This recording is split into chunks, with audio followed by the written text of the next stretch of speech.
Hello, I'm Lauren Hancock. I'm presenting on Pillar 1, Part A, Campus, Community, and Communication. So talking about power groups, the primary power group in Del Valle is what I believe to be amorphous. The school itself brings people to the area and creates jobs. So other than housing and I'd say middle school, we also have 3 elementary schools and there are 3 middle schools too in Del Valle, and they all come to the one high school. Other than that, I'd say there's not tons of business and industry, not one person that makes any large financial decisions for the district. It's pretty much the employees in the school itself that brings people to the town. The source of power at Del Valle ISD is the head principal and their parent communications liaison, who communicates with the head principal and creates meetings with community members so that there's always a connection to hear and receive information from school to home. So when I spoke with Mr. Tate, he pretty much laid it out as two groups, right? The people that work there, people who make decisions in administration, and then their liaison with parents and their PTA essentially. PTA was included in the PCL, and other than that, that's essentially how the school is set up. The group is young in its power level, since it is one of the only sources of business in Del Valle. The surrounding area is lacking in business and industry. The only other thing that's close are a few, I'd say, fast food restaurants, um, maybe a bank, and then housing. Other than that, when I've driven through and I spoke with Mr. Tate, there's not even a HEB or grocery store close by. So people that live in Del Valle still have to drive, 20 minutes out to go to a job. Students don't have part-time jobs, other than the few things that are offered in Del Valle. So for the large population, which our graduating class on average is 800 students, there's not a lot of options for the students that go to school there in the city. Exercise of power. The head principal takes a listening approach with community meetings to receive input from parents and families and other community members. Liaison creates the meeting with community meetings, obviously, and handles all communications between the school, head principal, and the community at large. So the PTA, again, is part of that liaison, and they also do that for the school.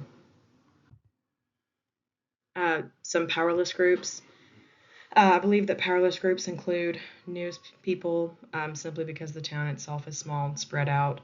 It creates a lack of safety connection to the student and parents of Del Valle, since they all live far away from their homes and must travel. Most of my students seem to live out on Montopolis, which is 15-20 minutes, and the most of the teachers I know actually drive. I'd say Bastrop is closest city other than Austin, and they drive 20 minutes. There are other teachers that live in San Marcos, which is over an hour away. I live in Georgetown. I live an hour from my school.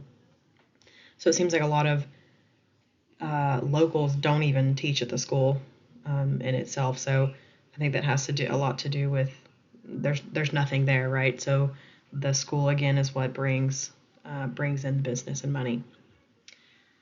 Secondly, influential people may exist in the community, but other than that, the school employees, my principal did not identify them or mention them as power groups. So again, he said the only thing bringing in money, the important people making decisions, are the superintendent, the district itself, and then at different campuses making those decisions.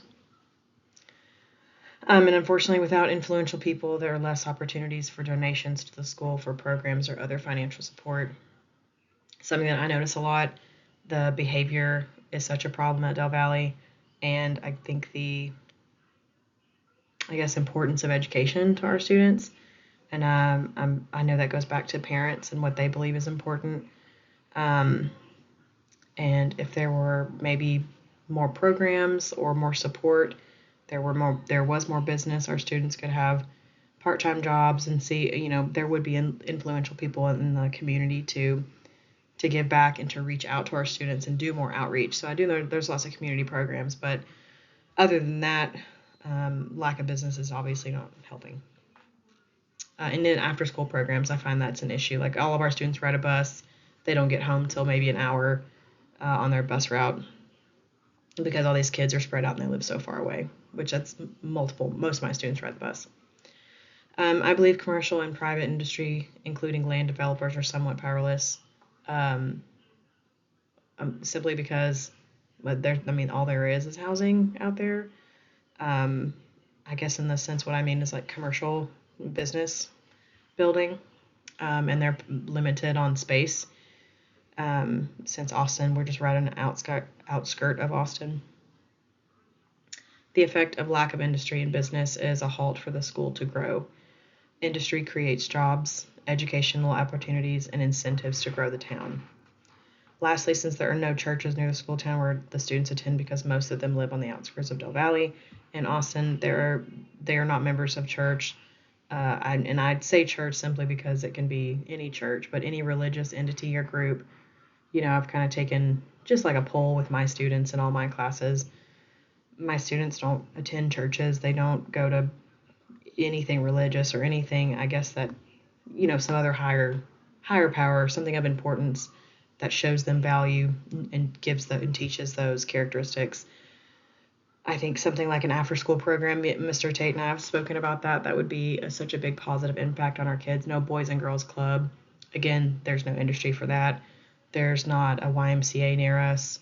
Nowhere positive for the kids to go because our parent population and family population, they're working 2 jobs and they cannot be there. So what's happening is our students are going home because there's nowhere else to go other than to get on the bus to stay for sports, which actually sports are the beginning of the day, to make sure they get a meal and make sure they get to class and they get on the bus.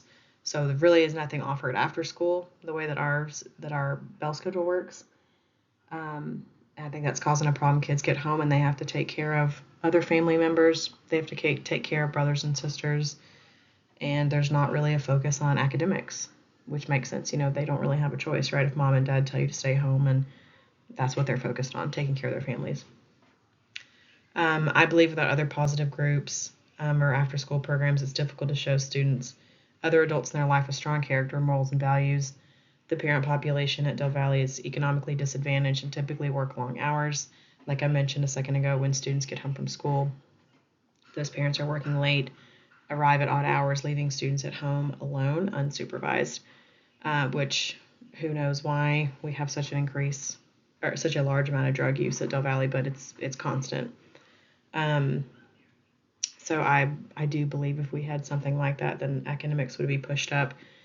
If kids didn't have to go home and worry about those things, and they're not being a caretaker for the rest of their family and brothers and sisters, and possibly even grandparents. Comfort level with the power structure. As a school employee, I would not say I'm uncomfortable with the power structure. I just do not agree with it, although I believe our students are at a disadvantage without the influence of other powerless groups like church, industry, and business to create a stable and positive environment. There are no churches, after school programs, or places for students to go. The majority of our students get on a bus, ride home for about an hour. Once they're home, I think most of their parents work, and therefore they're home alone without supervision. I think this can lead to bad decision making. Academics are not a priority. Therefore, students are not planning and pushing towards a future goal, which if that's going to be something that we have as a vision and a mission at our school, how is that translated into students' lives? If they don't see a future for themselves, is all they see for themselves is, I'm going to get a diploma and then I'm going to go work something that has nothing to do with a certification or industry or post-secondary college, right?